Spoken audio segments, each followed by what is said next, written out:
గాని దడవలే. జై కాంగ్రెస్. గట్టిగా తొడేలు బయటికి వెళ్ళింది, తొడేలు గుండెలు ఎదరాలి, సరేనా? జై కాంగ్రెస్. ధన్యవాదాలు మిత్రులారా. ప్రజాపాలన ప్రగతి ప్రణాళికలో భాగంగా మిత్రులు, సహచర మంత్రివర్గ సభ్యులు, మీ అభిమాన నాయకులు, ఈ ప్రాంతానికి మూడో తరం ప్రజాప్రతినిధిగా దేశంలోనే కీర్తిని గడించిన పివి నరసింహారావు గారు, ఆ తర్వాత కీర్తి శేషులు దుద్దిల్ల శ్రీపాదరావు గారు, వారి వారసత్వాన్ని పుణికిపుచ్చుకొని ఈ ప్రాంత ప్రజలకు మూడో తరం సేవలు అందిస్తున్న మీ అభిమాన నాయకుడు, నా మిత్రుడు, మంత్రివర్యులు దుద్దిల్ల శ్రీధర్ బాబు గారి అధ్యక్షతన రైతు భరోసా రెండవ విడతల కార్యక్రమాన్ని కరీంనగర్ జిల్లా ఇన్ఛార్జి మంత్రివర్యులు, వ్యవసాయ శాఖ మంత్రివర్యులు పెద్దలు తుమ్మల నాగేశ్వరరావు గారి నేతృత్వంలో ఈరోజు మంతని శాసనసభ నియోజకవర్గంలో 40 లక్షల పైగా రైతులకు ఈ నిధుల విడుదల చేసే కార్యక్రమాన్ని ఏర్పాటు చేసి, ఈ కార్యక్రమంలో నాతో పాటు పెద్దలు సాగునీటి పారుదల శాఖ మంత్రివర్యులు ఉత్తమ్ కుమార్ రెడ్డి గారిని, అదేవిధంగా రెవెన్యూ హౌసింగ్ శాఖ మంత్రివర్యులు మిత్రులు పొంగులేటి శ్రీనివాసరెడ్డి గారిని, అదేవిధంగా కరీంనగర్ ఉమ్మడి జిల్లా మంత్రివర్యులు మిత్రులు పొన్నం ప్రభాకర్ గారిని, అడ్లూరు లక్ష్మణ్ గారిని, సోదరి మణి ములుగు సీతక్క గారిని, అదేవిధంగా మిత్రులు కార్మిక శాఖ మంత్రివర్యులు కాకా వెంకటస్వామి గారి వారసులు వివేక్ వెంకటస్వామి గారిని, అదేవిధంగా పార్లమెంట్ సభ్యులు రాజ్య సభ్యులైన వేం నరేందర్ రెడ్డి గారిని, మహబూబాబాద్ పార్లమెంట్ సభ్యులు మిత్రులు బలరాం నాయక్ గారిని, పెద్దపల్లి పార్లమెంట్ సభ్యులు యువ మిత్రులు గడ్డం వంశీకృష్ణ గారిని, అదేవిధంగా ఎమ్మెల్సీ కాంగ్రెస్ పార్టీ అధ్యక్షులు ఆనాడు అధికారంలో పార్టీని తీసుకొచ్చే సమయంలో కార్యనిర్వాహక అధ్యక్షుడిగా కార్యదీక్షతో పనులు నిర్వహించిన మిత్రులు మహేష్ కుమార్ గౌడ్ గారిని, అదేవిధంగా శాసనసభ విప్పులు ఆది శ్రీనివాస్ గారిని, విజయ్ రమణారావు గారిని, గండ్ర సత్యనారాయణరావు గారిని, రాజ్ ఠాకూర్ గారిని, డాక్టర్ సంజయ్ గారిని, నాయని రాజేందర్ రెడ్డి గారిని, నాగరాజు గారిని, కవ్వంపల్లి సత్యనారాయణ గారిని, మందుల సామెల్ గారిని, మాధవరెడ్డి గారిని, మిత్రులు ప్రేమ్ సాగర్ రావు గారిని, మేడుపల్లి సత్యం గారిని, ఇంకా ఇతర శాసన మండలి సభ్యులను, శాసన సభ్యులను, వివిధ కార్పొరేషన్ల చైర్పర్సన్లను, అదే మీద ఈ ప్రాంతానికి సంబంధించి రాష్ట్రంలో ఉన్న ప్రముఖ కాంగ్రెస్ పార్టీ నాయకులను, ప్రభుత్వ అధికారులను ఈ కార్యక్రమానికి ఆహ్వానించి ఇంత పెద్ద ఎత్తున ఎంతో ఆలస్యమైన ముక్కవోని కార్యదీక్షతతో, ముఖ్యంగా మా ఆడబిడ్డలు మా అక్కలు పాల పిట్టల్లాగా దసరా పండుగ నాడు పాల పిట్టల్ని చూసినంత ఆనందంగా ఉంది. ఈరోజు మా అక్కలందరూ ఆశీర్వదించడానికి ఇంటి దగ్గర ఇంటైన ఆకలి అవుతుందన్నా, అన్నం వండేది ఆలస్యమైన మా తమ్ముడు మంచి మతలాబుతో వచ్చిండు, మేము ఆశీర్వదించాలి అని ఇంతసేపైనా కూర్చున్న మా అక్కలకు మనస్ఫూర్తిగా ధన్యవాదాలు తెలియజేస్తున్నా. మా యువ మిత్రులకు మనస్ఫూర్తిగా అభినందనలు తెలియజేస్తున్నా. మిత్రులారా, ఇవాళ మనం ఆలోచన చెయ్యాలి. ఈ దేశానికి వెన్నెముకనే రైతులు. ఆ రైతు వెన్నెముక ఆ రైతు నిటారుగా నిలబడాలి. ఈ దేశానికి వెన్నెముక రైతు అయినప్పుడు ఆ రైతును ఆదుకొని నిటార నిలబెట్టే బాధ్యత కాంగ్రెస్ పార్టీ తీసుకుంది, మన ప్రజా ప్రభుత్వం తీసుకుంది. కాంగ్రెస్ పార్టీకి రైతు సంక్షేమం అనేది నినాదము కాదు, అది కాంగ్రెస్ పార్టీ విధానం.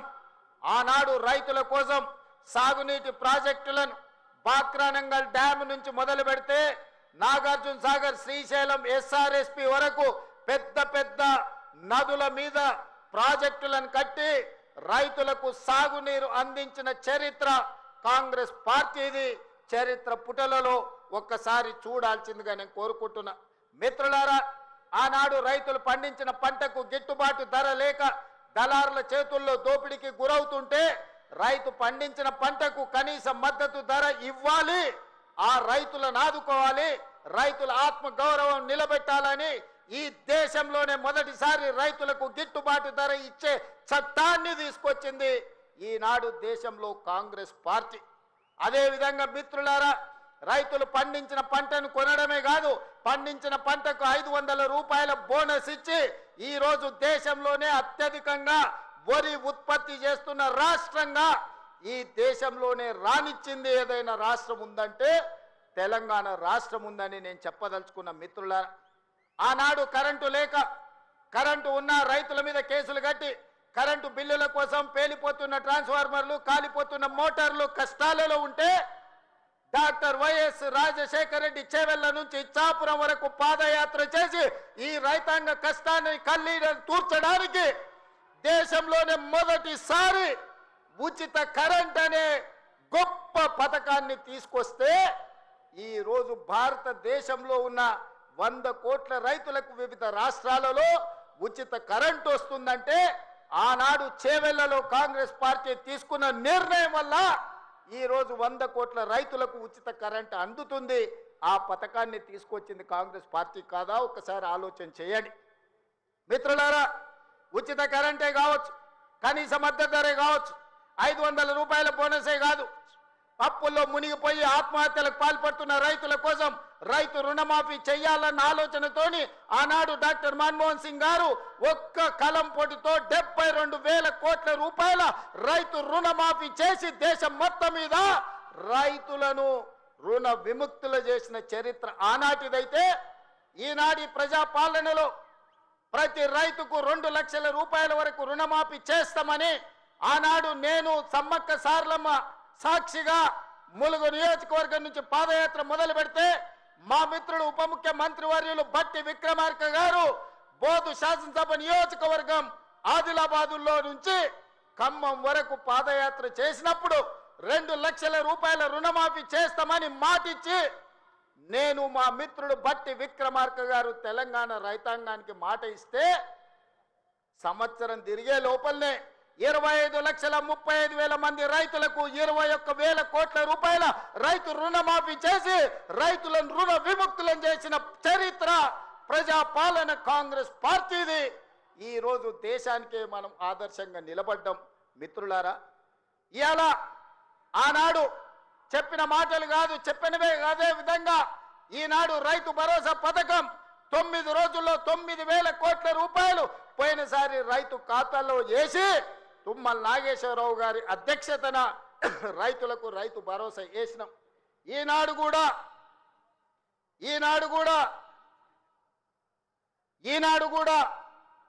రైతు భరోసాలో భాగంగా మొదటి విడతగా 3,500 కోట్లు, రెండవ విడత 2,200 కోట్లు, మొత్తం 5,700 కోట్లు ఈరోజు రైతుల ఖాతాలో రైతు భరోసా వేసి వచ్చే నెలలో ఇంకా 3,300 కోట్ల రూపాయలు రైతు భరోసా పథకంలో భాగంగా 9,000 కోట్ల రూపాయలు ఇవాళ రైతుల ఖాతాలో వేసి రైతుల కళ్ళల్లో ఆనందం చూడాలి. వ్యవసాయం దండగ కాదు, వ్యవసాయం పండుగ చేయాలని ఒక గొప్ప సంకల్పంతో ఈనాడు ఇక్కడ మనం ఈ కార్యక్రమం తీసుకున్నాం. మిత్రులారా, ఇంత మంచి పండుగ కార్యక్రమం చేసుకుంటూ రైతులను ఆదుకుంటూ రైతుల కష్టాలు తీర్చుకుంటూ సాగునీటి ప్రాజెక్టులు పూర్తి చేసుకుంటూ రైతుల అవసరాలు ఏమున్నాయో అడుగుతూ ఇల్లు తిరుగుతూ రైతులు పండించిన సన్న వడ్లను ఈనాడు పేదలకు 3,15,00,000 మంది తెలంగాణ బిడ్డలకు ఇవాళ సన్న బియ్యం తెలంగాణ పండించిన బియ్యాన్ని ఇవాళ పేదలకు అందిస్తున్నాం. ఎక్కడైనా ఏ రాష్ట్రంలో అయినా ఈ భారతదేశంలో స్వతంత్రం వచ్చి 75 సంవత్సరాలలో నేను ఇవాళ సూటిగా సవాలు విసురుతున్నా. గొప్పలు చెప్పుకునేటోళ్ళు, జబ్బలు చచ్చుకునేటోళ్ళు, తొడలు కొట్టుకునేటోళ్లకు సూటిగా నేను సవాలు విసురుతున్నా. ఎన్నడైనా కలలో కూడా మీరు పేదవాళ్ళకు సన్న బియ్యం ఇవ్వాలి. ఈ సన్న బియ్యం తల్లిదండ్రులు కన్న తల్లి తన బిడ్డకు, సంటి బిడ్డకు బుక్కెడు బువ్వ తినిపించే పథకం ఎన్నడైనా మీరు ఆలోచన చేసిండ్రా? మీరు గడీలలో ఉండి సన్న బియ్యం తింటుంటే, దావతులు చేసుకుంటుంటే, బిర్యానీలు తింటుంటే, పేదవాళ్లకు దొడ్డు బియ్యం ఇస్తే వాటిని తినలేక పశువులకు దానా పెడుతుంటే ఎప్పుడైనా మీకు వాళ్ళ పట్ల కనికరం కలిగిందా అని నేను అడుగుతున్నా. ఇవాళ నేను అడుగుతున్న మిత్రుల ఈ వేదిక మీద నుంచి ఒక ఆయన అంటున్నాడు, ఇంతకాలం శ్రీధర్ బాబు గారు, అట్లూరు లక్ష్మణ్ గారు అనేవాళ్ళు ఆయన పెద్ద మనిషి అని. ఇక ఆయన పెద్ద ఆయనను కాదో నాకైతే తెలియదు, కానీ ఆయన అంటున్నది ఏందయ్యా అంటే ప్రజాపాలన పోవాలి, పాపాల భైరవుడు రావాలంట. నేను అడుగుతున్న మా మిత్రులను, ప్రజాపాలన ఎందుకు పోవాలి? ఫామ్ హౌస్ల పండుకున్న పాపాల భైరవుడు ఎందుకు అధికారంలోకి రావాలి అని నేను అడుగుతున్న ఈ వేదిక మీద నుంచి. ప్రజాపాలన ఆ పెద్ద ఆయననో వాళ్ళ తాతనో వాళ్ళ ముత్తాతలో తెస్తే రాలేదు. ఈ ప్రజాపాలన వచ్చింది లక్షలాది మంది కాంగ్రెస్ పార్టీ కార్యకర్తలు త్యాగం చేసి తమ రక్తాన్ని చెమటగా మార్చి భుజాలు కాయలు కాసేలా మువ్వన్నెల జెండాను మోస్తే ఈనాడి ప్రజాపాలన వచ్చింది. నీ నెత్తి మీద దరిద్రం ఉండి నువ్వు జగిత్యాలలో ఓడిపోతే, ప్రజలు తిరస్కరిస్తే, నీకు మంత్రి పదవి ఇవ్వకపోతే ప్రజాపాలన పోవాలనా? ఇవాళ నిన్ను పెద్ద మనిషి అని మేము పిలవాలనా? పెద్ద మనిషి అని పిలిపించుకునే అర్హత నీకు ఉన్నదా అని నేను ఈ వేదిక మీద నుంచి అడుగుతున్నా. నేను అడుగుతున్నా, ఇవాళ పెద్ద మనిషిని ప్రజాపాలన ఎందుకు పోవాలి, పాపాల భైరవుడు అధికారులు ఎందుకు రావాలో నువ్వు జవాబు చెప్పాలి. నీ పదవి కోసం, నీ అధికారం కోసం, నీ ఆకాంక్ష కోసం ఆనాడు 1983 చరిత్ర వెనక్కి వెళ్ళి ఆయన పుట్టు పూర్వతరాలు పుట్టు మచ్చలు ఇవ్వాలి. ఈ వేదిక మీద నుంచి నేను చెప్పదలుచుకున్నా. ఆయన నీతేంది, ఆయన జాతేంది, ఆయన దోస్తేందో ఇవాళ మీ అందరి ముందర నేను విజ్ఞప్తి చేయదలుచుకున్నా. మిత్రులారా, 1983లో తుమ్మల నాగేశ్వరరావు గారు సజీవ సాక్షి. ఆనాడు అన్న పెద్దలు నందమూరి తారక రామారావు గారు యువ న్యాయవాదిగా జగిత్యాలలో న్యాయవాది పదవిని బాధ్యత నిర్వహిస్తుంటే పిలిచి భుజం తట్టి నీకు ఎమ్మెల్యే టికెట్ ఇచ్చి నీకు ఎక్సైజ్ శాఖ మంత్రి ఇస్తే సంవత్సరం తిరిగే లోపలనే అన్న ఎన్టీఆర్ను వెన్నుపోటు పడిచి నాదెండ్ల భాస్కరరావుతోని జట్టు కట్టిన నువ్వు నాదెండ్ల భాస్కరరావు సోపతిని వదిలి కాంగ్రెస్ పార్టీలకు వచ్చి 40 సంవత్సరాలు పూర్తయింది. నేను అడుగుతున్నా పెద్ద మనిషిని, ఈ 40 ఏళ్ళు జగిత్యాల నియోజకవర్గమే కాదు కరీంనగర్ జిల్లాలో ప్రతి కాంగ్రెస్ పార్టీ కార్యకర్త 14 ఎన్నికల్లో 11 సార్లు ఎమ్మెల్యే, 3 సార్లు ఎంపీ, 1 సారి ఎమ్మెల్సీ, 14-15 సార్లు బీఫామ్ ఇస్తే దుఃఖాన్ని దిగముంగుకొని ఎన్టీఆర్ను వెన్నుపోటు పడిచిన నిన్ను, నాదెండ్ల భాస్కరరావు అనుచరుడైన నిన్ను ఎమ్మెల్యేగా, ఎంపీగా, ఎమ్మెల్సీగా ఏ ఎన్నికల్లో పోటీ చేసినా వేలాది మంది కాంగ్రెస్ పార్టీ కార్యకర్తలు నిన్ను భుజాల మీద మోసిన మాట నిజం కాదా? పల్లకిలో అసెంబ్లీకి పంపిన మాట నిజం కాదా? మిత్రులారా, 40 ఏళ్ళు నీ కోసం, నీ పదవి కోసం, నీ కుటుంబంలో జడ్పీటీసీ, ఎంపీపీ ఏ పదవి వచ్చినా నీ కుటుంబానికి ఇచ్చుకున్నా జగిత్యాల కాంగ్రెస్ పార్టీ కార్యకర్తలు మౌనంగా నీ కుటుంబానికి ఊడిగం చేసిన మాట నిజం కాదా? గ్రామంలో ఉన్నోడు గ్రామంలో ఉండాలి, మండలంలో ఉన్నోడు మండలంలో ఉండాలి, జిల్లాలో ఉన్నోడు నియోజకవర్గంలో ఉన్నోడు నియోజకవర్గంలో ఉండాలని పాపంది చేసింది నువ్వు కాదా? మొన్న నేను జగిత్యాల కార్యకర్తలను కలిస్తే ఒక్కొక్కరు తమ కష్టాలను మనసు విప్పి మాట్లాడుతుంటే నాకు ఆశ్చర్యపోయినా. గాంధీ భవన్ చూసి ఒక నాయకుడు చాలా సంవత్సరాల తర్వాత మెట్రోలో పోతుంటే గాంధీ భవన్ కనిపిస్తే ఆనందంతో కన్నీళ్లు గారిని ఆనంద బాష్పాలు గార్చిన మెట్రోలో నన్ను ఇట్లా గాంధీ భవన్ చూసిన మా నాయకుడు ఎన్నడూ నన్ను గాంధీ భవన్కు తీసుకుపోలేదని చెప్తుంటే నాకు నిజంగా మనసులో కలుక్కుమన్నది. ఇట్లాంటి కర్కోటకులైన నాయకులు ఉంటారా అని. అలాంటి నాయకుని కూడా జగిత్యాల ప్రజలు 14 సార్లు బీమా ఇస్తే ఎన్నో సార్లు ఓడిపోయినా వదలకుంటేనే ఆయన వెనకాల నిలబడి ఆయన అండగా నిలబడి ఆయన భుజాల మీద మోస్తే ఒక్క ఏడాది పదవి లేకపోతే మీ గుండెల మీద దాన్ని మిమ్మల్ని మోసం చేసి పారిపోతాడా అని నేను అడుగుతున్న మిత్రులారా, ఇది న్యాయమా? ఇదేనా నీ జాతి, నీ నీతి? ఈ వయసులో నువ్వు 40 ఏళ్ళు నీ జెండా మోసి నిన్ను మోసిన కార్యకర్తల గుండెల మీద దాన్ని మోసం చేసి శత్రువు సెంతను చేరుతావా? శత్రువు సంకలు చేరి ప్రజాపాలన పోవాలంటవా? ఇట్లాంటోడు పెడితే పెళ్లి కోరుకున్నాడంట, పెట్టకపోతే సావు కోరుకున్నాడంట. ఇంతకంటే ఉదాహరణ ఇంకేమన్నా ఉందా? నేను అడుగుతున్న పెద్ద మనిషిని, ఈ ప్రజాపాలన ఎందుకు పోవాలి? 10,000 కోట్ల రూపాయల ఆడబిడ్డలకు మహాలక్ష్మి పథకం ద్వారా ఆర్టీసీలో ఉచితంగా అమ్మవారిని దర్శించుకోవాలన్నా, అమ్మగారి ఇంటికి పోవాలన్నా, మా అక్కలందరినీ ఆర్టీసీలో ఉచితంగా ప్రయాణం ఇచ్చినందుకు ప్రజాపాలన పోవాలన్నా? తెలంగాణ ఉద్యమంలో సమిధలైన శ్రీకాంతాచారి, వేణుగోపాల్ రెడ్డి, ఈశాన్ రెడ్డి కానిస్టేబుల్ కిష్టయ్య ఆదర్శంగా మొదటి సంవత్సరంలోనే 70,000 ప్రభుత్వ ఉద్యోగాలు ఇచ్చి గ్రూప్ 1, గ్రూప్ 2, గ్రూప్ 3, గ్రూప్ 4 డాక్టర్లను, ఇంజనీర్లను 70,000 ప్రభుత్వ ఉద్యోగాలు ఇచ్చినందుకు ఈ ప్రజాపాలన పోవాలనా? ఆనాడు ఒరేస్తే ఉరేసుకున్నట్టే అని మాట్లాడిన నువ్వు నీ ఫామ్ హౌస్లో 150 ఎకరాలలో ఒరేసుకొని 4,200 రూపాయల క్వింటాలు అమ్ముకొని నువ్వుంటే, రైతులు ఆత్మహత్యలు చేసుకుంటుంటే 8,000 కొనుగోలు కేంద్రాలను తెరిచి ఉత్తమ్ కుమార్ రెడ్డి గారు 2,58,00,000 మెట్రిక్ టన్నులు ప్రతి సంవత్సరం ఒడ్లు కొన్నందుకు ప్రజాపాలన పోవాలనా? సన్నబియ్యం, సన్న ఒడ్లు వండించి సంటి పిల్లలకు సన్నబియ్యం తినిపిస్తున్నందుకు ప్రజాపాలన పోవాలనా? 3,15,00,000 17 లక్షల మంది ఈరోజు సన్నబియ్యం తింటున్నందుకు ప్రజాపాలన పోవాలనా? ఇవాళ పేదవాళ్ళు డబుల్ బెడ్రూమ్ ఇల్లు అంటివి, డబ్బా ఇండ్లు వద్దంటివి, కొడుకు కోడలు ఉంటే ఏడ ఉంటారంటివి, అల్లుడు బిడ్డ పండుగ కొత్తే ఏడవంటారంటివి, కుక్క పిల్ల గొర్రె పిల్ల ఉంటే ఏడ కట్టేయాలంటివి. నేను అడుగుతున్న ఈడు ఉన్న మా యువకులను, మీ ఊర్లో డబుల్ బెడ్రూమ్ ఇల్లు వచ్చిందా? ఆ దరిద్రుడు మీకు ఇల్లు ఇచ్చిండా? 10 ఏళ్ళు మీకు ఇల్లు ఇవ్వలే కానీ ఎర్రవల్లి ఫామ్ హౌస్లో 1000 ఎకరాలలో ఆయన గడి నిర్మించుకున్నాడు. జన్వాడలో కొడుకు ఫామ్ హౌస్ నిర్మించుకున్నాడు. మోయినాబాద్లో తాటి చెట్టు నిర్మించుకున్నది. శంకర్పల్లిలో ఆయన బిడ్డ నిర్మించుకున్నారు ఫామ్ హౌస్. ఉండడానికి గడిగా ప్రగతి భవన్ కట్టుకున్నాడు. వాస్తు సక్క లేదని సచివాలయాన్ని కట్టుకున్నాడు. మీ పేదలకు ఎవరికన్నా ఇల్లు ఇచ్చిండా? సంవత్సరానికి 2 లక్షల ఇల్లు ఇచ్చుంటే కూడా పేదలకు ఈ 10 ఏళ్లలో 20 లక్షల మంది పేదలు ఈరోజు ఇల్లు కట్టుకునేటోళ్ళు కదా. తండాలలో, గూడాలలో, మారుమూల పల్లెల్లో ఉన్న ఆదివాసీలు, లంబాడీలు, గిరిజనులు లేకపోతే ఇతర పేదలు ఇల్లు కట్టుకునేటోళ్ళు ఉండేటోళ్ళు కదా. 20 లక్షల కోట్లు ఖర్చు పెట్టినావు కానీ 20,000 ఇండ్లు కూడా పేదలకు ఇయ్యలేకపోయినావు. ఈరోజు 4.5 లక్షల ఇండ్లు పేదవాళ్లకు ఇందిరమ్మ ఇండ్లు ఇచ్చిన మాట నిజం కాదా? ఈరోజు మీ గ్రామాలలో ఇందిరమ్మ ఇండ్లు కట్టుకుంటున్నది నిజం కాదా? మిత్రులారా, గుండె మీద చెయ్యేసుకొని ఆలోచన చెయ్యండి. ఇలా పేదలకు 4.5 లక్షల ఇందిరమ్మ ఇండ్లు ఇచ్చినందుకు ప్రజాపాలన పోవాలనా?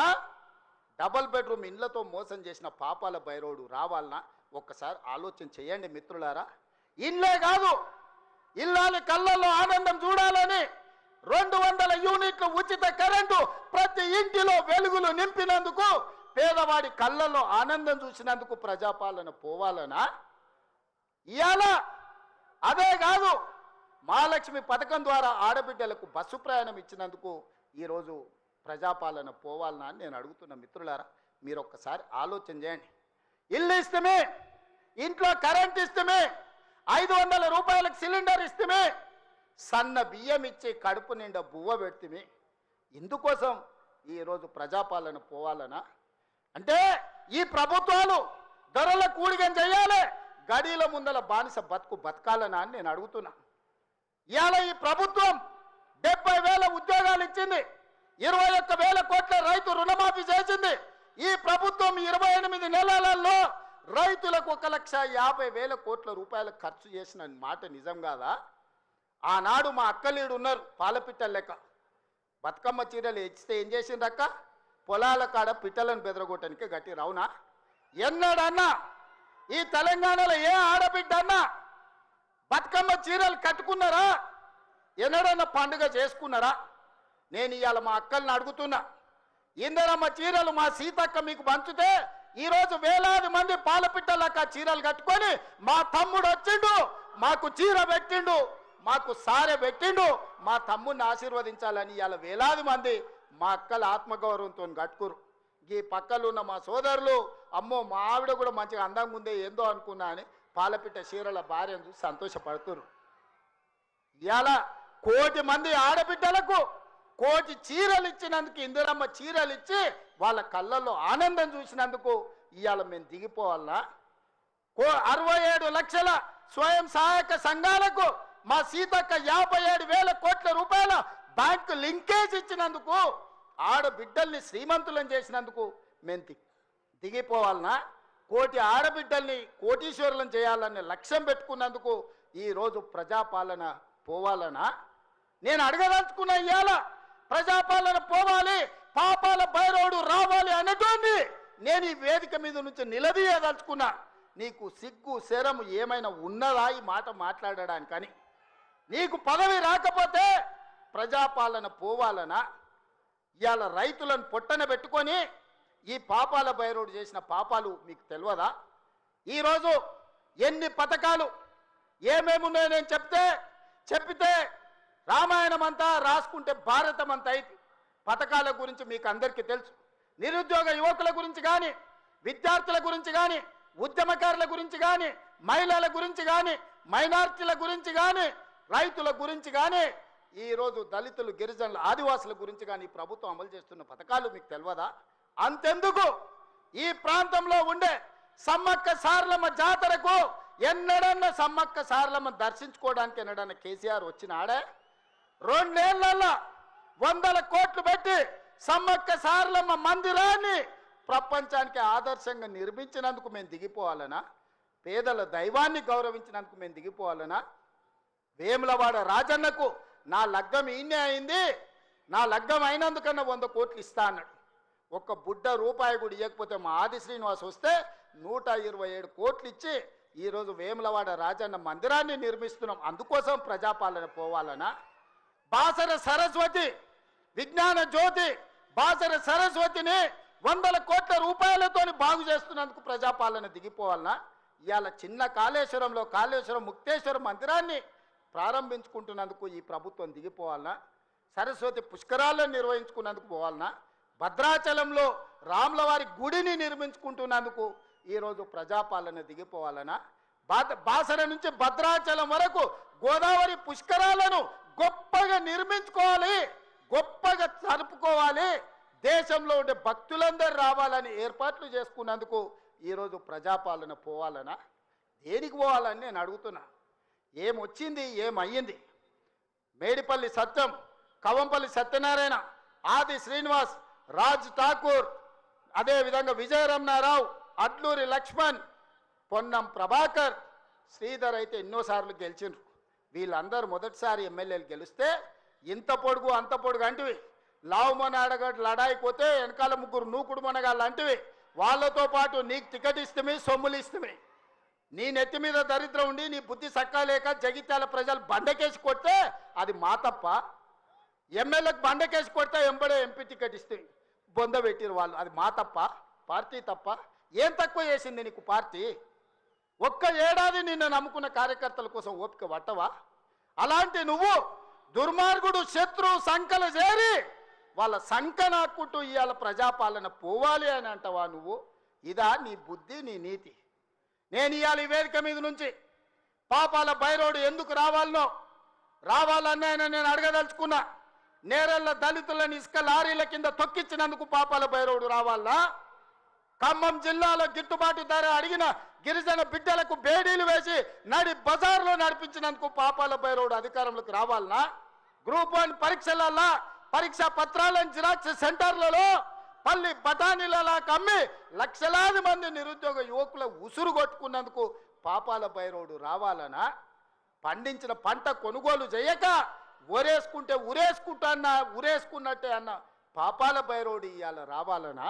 దేనికోసం పాపాల భైరవుడు రావాలని నేను అడుగుతున్నా. 1,00,000 కోట్లు, 1,00,000 అంటే 1,00,000. ఈ రోజు కాళేశ్వరం మొత్తం చూసి వచ్చిన కడుపు మండుతుంది. నిజంగానే ఈ చట్టాలు ఇవి లేకపోతే ఆధవిక రాజ్యమే అయితే అడవిలో చెట్టుకు ఊరేసిన తప్పు లేదు. 1,00,000 కోట్ల రూపాయలు గోదావరిలో మంట కలిపినందుకు పేరు మారుస్తవి, ఊరు మారుస్తవి, అంచనాలు మారుస్తవి, 1,00,000 కోట్లు దిగమింగుతవి. కాళేశ్వరం అని కడితే 3 ఏళ్లలోనే కూలేశ్వరం అయిపోయింది. దీనికి చెట్టుకు ఉరేసిన పాపం లేని తప్పులు చేస్తే అయినా ప్రజాస్వామ్యాన్ని నమ్మే మేము ఈరోజు సిబిఐ విచారణకి ఇచ్చినాం తప్ప చెట్టు గట్టేసి కొట్టలేదు. అదే నిజాం సర్కార్ అయితే ఇట్లా తప్పు చేసిన వాళ్ళు ఊర్లో కోదండం వేసి లాగులో తొండలు ఇడిచి తిరిగింది కళ్ళగొట్టేటోళ్ళు ఇట్లాంటి తప్పులు చేసిన వాళ్ళు. కానీ కాంగ్రెస్ పార్టీ కార్యకర్తల ప్రభుత్వం మంచిది కాబట్టే ఈరోజు ఇవన్నీ చేయలేదు. ఇవి చేసినందుకు పాపాల భైరవుడు రావాలనా? దేనికోసం రావాలి? మళ్ళా కొడుకును ముఖ్యమంత్రిని చేయడానికి, అల్లుని మంత్రిని చేయడానికి, సారాలో సోడా పోసేటోని రాజ్యసభ చేయడానికి, బిడ్డకు ఎమ్మెల్సీ చేయడానికి పాపాల భైరవుడు రావాలనా? దేనికోసం రావాలయ్యా నేను అడుగుతున్నా. ఈ కరీంనగర్లో ప్రజాపాలన పోవాలంటుండు ఒక దళిత బిడ్డ అట్లూరు లక్ష్మణ్, లేచి నిలబడి లక్ష్మణ్, ఒక దళిత బిడ్డను ఎమ్మెల్యేని కాదు ఇవాళ మంత్రిగా చేసినందుకు పార్టీ ఓడిపోవాలన్న జగిత్యాలలో. ఇవాళ పొన్నం ప్రభాకర్ ఒక బలైన వర్గాల బిడ్డను మంత్రిని చేసినందుకు ప్రజాపాలన పోవాలనా? ఒక ఆది శ్రీనివాసును విప్పు చేసినందుకు ప్రజాపాలన పోవాలనా? ఓ విజయ రమణారావును విప్పు చేసినందుకు ఈరోజు ప్రజాపాలన పోవాలనా? శ్రీధర్ బాబు గారి నేతృత్వంలో నడుస్తున్న ఈ ప్రభుత్వం ప్రజాపాలన పోవాలనా? మిత్రులారా మీరు చెప్పండి. కరీంనగర్ జిల్లాలో 3 మంత్రులు 2 విప్పులు ఇచ్చినందుకు ఈ ప్రజాపాలన దిగిపోవాలనా? నీ ఒక్కనికి పదవి ఇవ్వకపోతే ఒక దళిత బిడ్డ అడ్లూరి లక్ష్మణ్ మంత్రి చేస్తే నువ్వు చూసి ఓర్వలేను అని నువ్వు అసలు మనిషివేనా? గింత అసూయ, గింత ద్వేషం ఎవరికైనా ఉంటుందా కడుపులా? ఇంతకాలం ముసుగు తొడుకొని బతికాడు. ఈ నాళ్ళకు ఆ ముసుగు తొలగిపోయింది. కడుపు నిండా విషమే. విషమున్నోడు ఇవాళ కడుపులో కత్తులు పెట్టుకొని కౌగిలించుకుంటారు. చూస్తున్నాం. ఆయన ప్రభుత్వం వస్తాడంటే ఈయనకు పదవి ఇస్తాడంట. నీకున్న ప్రతిపక్ష హోదా ఊడగొట్టకపోతే నా పేరు మార్చుకుంటా బిడ్డ కేసీఆర్. 2023లో నిన్ను ఓడగొట్టిన, 2024లో నీకు గుండు సున్నా ఇచ్చిన, సర్పంచ్ ఎలక్షన్లో పాతరేసిన, మున్సిపల్ ఎన్నికల్లో ఉప్పు పాతరేసిన, జూబ్లీ హిల్స్ కంటోన్మెంట్లో నీకు గోరి కట్టిన, వచ్చేసారి ఆ గోరి మీద మా కాంగ్రెస్ పార్టీ కార్యకర్తలు జెండా ఎగరేస్తారు. ఇదే నా సవాల్ కాంగ్రెస్ పార్టీ కార్యకర్తల తరఫున. చూసుకుందాం కేసీఆర్, నువ్వు నేను వచ్చే ఎన్నికల్లో నువ్వా నేనా? ప్రజాపాలన పాపాల భైరవుడా? మా కాంగ్రెస్ పార్టీ కార్యకర్తల లక్షలాది మంది 10 ఏళ్ళు కేసులు కట్టుకొని జైలుకు పోయి ప్రాణాలు వదిలి ఊపిరి బిగబట్టి జెండా మోసి అధికారంలోకి వస్తే పాపాల భైరవుడు రావాలి, ప్రజాపాలన పోవాలి అని మాట్లాడడానికి నీకు సిగ్గెట్లొచ్చిందని నేను అడుగుతున్నా మనిషిని. అందుకే మిత్రులారా, ఈ ఆలోచన నుంచి నా మాటగా తీసుకోండి. ఎన్నికలు ఎన్నడొచ్చినా ఎప్పుడొచ్చినా ఒక్క మాట రాసి పెట్టుకోండి. చరిత్రలో కేసీఆర్ గారు జగిత్యాలలో నిన్ను పాతరేసి 100 మీటర్ల లోతు గోతి తీసి పాతి పెట్టే కార్యక్రమం మా కాంగ్రెస్ పార్టీ జగిత్యాల కార్యకర్తలు తీసుకుంటారు. ఈ తెలంగాణ రాష్ట్రంలో ఈ ప్రాంతంలో ఒక చరిత్ర ఉన్నది. 94 నుంచి 2004 వరకు 2 సార్లు తెలుగుదేశం అధికారంలో ఉన్నది. 2004 నుంచి 2014 వరకు 2 సార్లు వైఎస్ఆర్ నాయకత్వంలో అధికారంలో ఉన్నది. 2014 నుంచి 2024 వరకు 2 సార్లు కేసీఆర్ నాయకత్వంలో ప్రభుత్వం ఉన్నది. 2024 నుంచి 2034 వరకు నేను మా మిత్రుడు మహేష్ గౌడ్ గారి నాయకత్వంలో ప్రజాపాలన ఉంటుంది. ఆనాడు వైఎస్ఆర్ డిఎస్ ఏ విధంగా అయితే 2 సార్లు పార్టీని అధికారంలోకి తెచ్చిండ్రో మళ్ళీ ఈరోజు చెప్తున్నా, అదే వైఎస్ఆర్ డిఎస్ నాయకత్వంలో ఎట్లయితే అధికారంలోకి వచ్చినామో ఈనాడు నేను మా మిత్రుడు మహేష్ గౌడ్ 2వ అధికారంలోకి తీసుకొస్తాము, ప్రజాపాలనను ప్రజలకు అందిస్తామని చెప్పి నేను ఈ వేదిక మీద నుంచి చెప్పదలుచుకున్నా. చరిత్ర పునరావృతం చేసే బాధ్యత మాది, చరిత్రను నిర్మించే బాధ్యత నాది. చరిత్రలో సువర్ణ అక్షరాలతోని లిఖించే విధంగా ప్రజా పాలన అందించే బాధ్యత మాది. ప్రభుత్వ ఉద్యోగాలు ప్రైవేటు ఉద్యోగాలే కాదు, హైదరాబాదు నగరాన్ని మహానగరంగా నిర్మించుకునే బాధ్యత మాది. కూలిపోయిన కూలేశ్వరాన్ని చక్కగా చేసుకొని మళ్ళీ నీళ్ళు అందించుకునే బాధ్యత మనది. పాలమూరు రంగారెడ్డి ఎత్తిపోతలు కావచ్చు, జూరాలు కావచ్చు, భీమా కావచ్చు, నెట్టంపాడు కావచ్చు, కోయిల్సాగర్ కావచ్చు, శ్రీరామ్ సాగర్ కావచ్చు, దేవాదులు కావచ్చు, సీతారామ ప్రాజెక్టు కావచ్చు, కాళేశ్వరం ప్రాజెక్టు కావచ్చు, మా మిత్రుడు చెప్పిన చిన్న కాళేశ్వరాన్ని పూర్తి చేపించే బాధ్యత నాది. మిత్రులారా, మీకు అండగా నిలబడి మీరు అండగా ఉండండి, నాతో పాటు నడవండి. ఎవడు వచ్చినా తొక్కుకుంటబోయే బాధ్యత మనం తీసుకుందాం. ఈ దేశంలోనే నేను చెప్పదలుచుకున్నా, ఈ దేశంలోనే అత్యధిక మెజార్టీతోని రాష్ట్ర ప్రభుత్వాన్ని ఏర్పాటు చేయడమే కాదు, వచ్చేసారి తెలంగాణలో 15 పార్లమెంటులను గెలిపించి రాహుల్ గాంధీని ప్రధానమంత్రిని చేసే బాధ్యత నాది, మీది. ఈరోజు ప్రతిన బూనుదాం, రాహుల్ గాంధీని ప్రధానమంత్రిని చేద్దాం. మీరందరూ సిద్ధమేనా?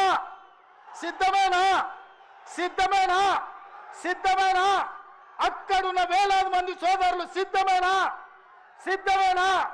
సిద్ధమన్నోళ్ళందరూ చేయి పైకెత్తి పిడికిలు బిగించండి.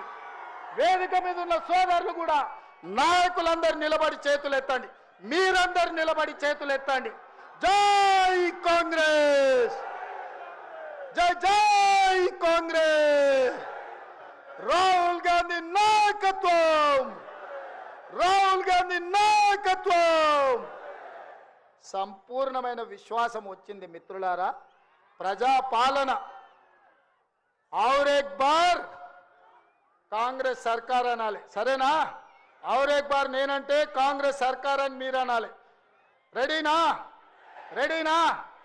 और एक बार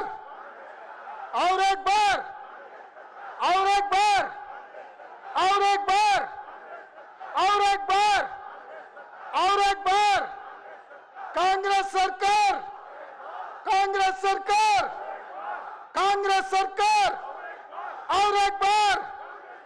और एक बार कांग्रेस सरकार. जय कांग्रेस.